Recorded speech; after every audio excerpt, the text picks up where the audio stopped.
మాజీ మంత్రివర్యులు ప్రదేశ్ కాంగ్రెస్ కమిటీ పూర్వ అధ్యక్షులు కాంగ్రెస్ వర్కింగ్ కమిటీ సభ్యులు రణవీరారెడ్డి గారు ఈరోజు మన ప్రాంతానికి మన జిల్లాకి చేయడం జరిగింది. వారికి తూర్పుగోదావరి జిల్లా కాంగ్రెస్ కమిటీ పక్షాన సాధారణమైనటువంటి స్వాగతం తెలియజేసుకుంటూ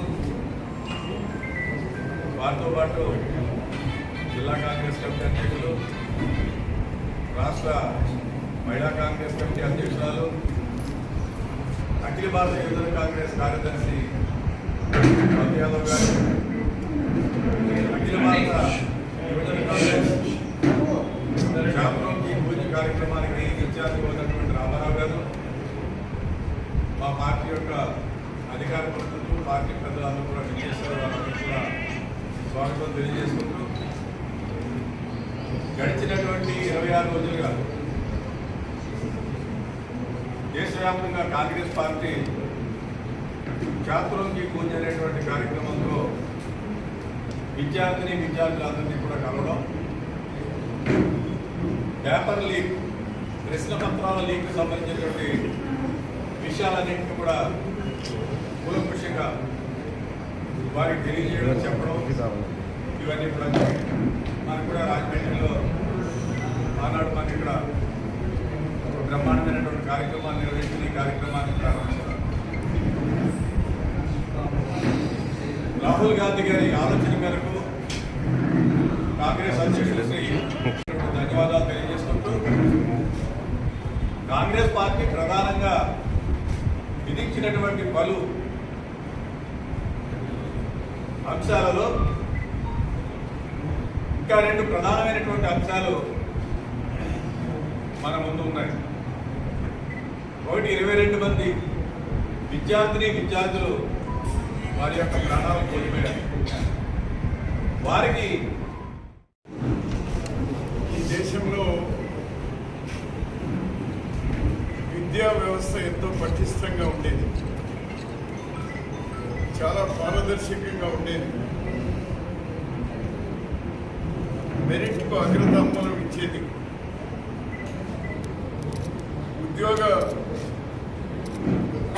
అవకాశాలు కూడా కల్పించడమే కాకుండా చాలా పారదర్శకంగా ప్రభుత్వ ఉద్యోగాల్లో నియామకాలు జరిగేవి. అలాంటిది ఒక పద్ధతి ప్రకారం గత 12 సంవత్సరాలుగా విద్యా వ్యవస్థను ఎంత హీనస్థితికి దిగజార్చినారంటే, చివరికి ఈరోజు విద్యార్థులు, యువకులు కోట్ల మంది బజార్న పడి ఉద్యమాలు చేసే పరిస్థితికి వచ్చింది. లీకు 1-2 సార్లు కాదు, 12 సంవత్సరాల్లో 52 సందర్భాల్లో నీట్ కానీ 152 సందర్భాల్లో ఉద్యోగాల సెలక్షన్ పరీక్షలు కానీ లేక కాలేజీల్లో సీట్ల కోసం కానీ జరిగిన పరీక్షల్లో లీకులు జరిగినాయి. ఇదేదో ఒక రోజు ఒక వ్యక్తితో చేసింది కాదు, ఇట్ ఈస్ ఆర్గనైజ్డ్ క్రైమ్. ఇది ఒక పెద్ద scam, it's a big scandal.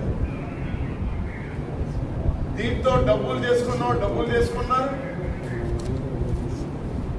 వారికి కావలసినటువంటి వారిని ఉద్యోగాల్లోనో లేకపోతే సీట్లు ఇప్పించడంలోనో దీన్ని వాడుకున్నారు. ఇది తీవ్ర స్థాయికి వచ్చినప్పుడు ఈ నెలన్నరగా జరుగుతున్నటువంటి పరిణామాలు అందరికీ దేశమంతా కూడా అందులో మమేకమైంది. విద్యామంత్రి రాజీనామా చేయాలి, మొదట్లోనే చేసింటే ఇన్ని ఇబ్బందులు ఉండేవి కాదు. లీకేజీలు లేకుండా చేసింటే ఆ 22 మంది ఆత్మహత్యలు చేసుకునే వాళ్ళు కాదు. విద్యాశాఖ మంత్రిని రాజీనామా చేసినారు. అందరితో అయిపోలేదు. ఆ చనిపోయినటువంటి కుటుంబాలకు ప్రభుత్వం ఆదుకోవాలి, అన్ని విధాలు ఆదుకోవాలి. ఆర్థికంగా ఆదుకోవాలి. ఆ కుటుంబాల్లో అర్హులైనటువంటి వాళ్ళకి ఉద్యోగాలు కూడా కల్పించాలి. అంతేకాదు, ఎప్పుడూ లేదు, బహుశా బ్రిటిష్ వాళ్ళు కూడా ఆ విధంగా ప్రవర్తించి ఉండరు. జలియన్ వాలా బాగ్ లో కూడా జరిగి ఉండదేమో, అంత హీనాతిహీనంగా ఢిల్లీలో యువకుల మీద వాళ్ళు ప్రదర్శించినటువంటి తీరు. పోలీసులు వాడుకున్నటువంటి వాళ్ళ మీద చర్యలు తీసుకోవాలి. ఒక అడుగు ముందుకు వేసి మాట్లాడాలంటే ఈరోజు విద్యా వ్యవస్థను పూర్తిగా పూర్వం ఉన్నట్టు నడిపితే చాలు సుమా. మీరు ఏ కొత్త చట్టాలు తేవాల్సిన అవసరం లేదు. 14కు పూర్వం ఉద్యోగాల నియామకాల్లో కానీ లేక కాలేజీల్లో సీట్లు సంపాదించే విషయంలో కానీ పారదర్శకంగా ఏ విధంగా జరుగుతూ ఉండేదో ఆ విధంగా మీరు జరిపితే చాలు. గతంలో లీకులు అయినప్పుడు మేము చర్యలు తీసుకున్నాం, జైళ్ళకు పంపినాం, ఉద్యోగాలు ఊడగొట్టినాం. అటువంటి వాళ్ళు ఎవరైతే తప్పు చేశారో, కానీ ఈ 152 సార్లు లీక్ అయితే నేను అడుగుతా ఉన్నా ఈ కేంద్ర ప్రభుత్వాన్ని, ఒక్కరి మీదైనా చర్యలు తీసుకున్నారా? సింగిల్ పర్సన్ ఏదో ట్రాన్స్ఫర్ చేస్తున్నారు కానీ ఎవరైనా అరెస్ట్ చేశారా? ఎవరైనా ఉద్యోగాల నుంచి ఊడదీసినారా?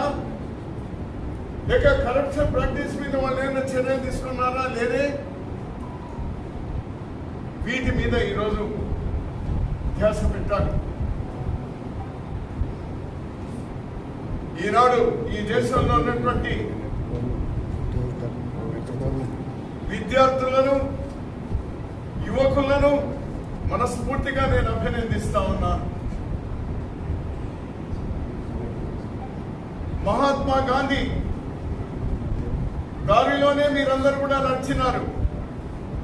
ఎక్కడ కూడా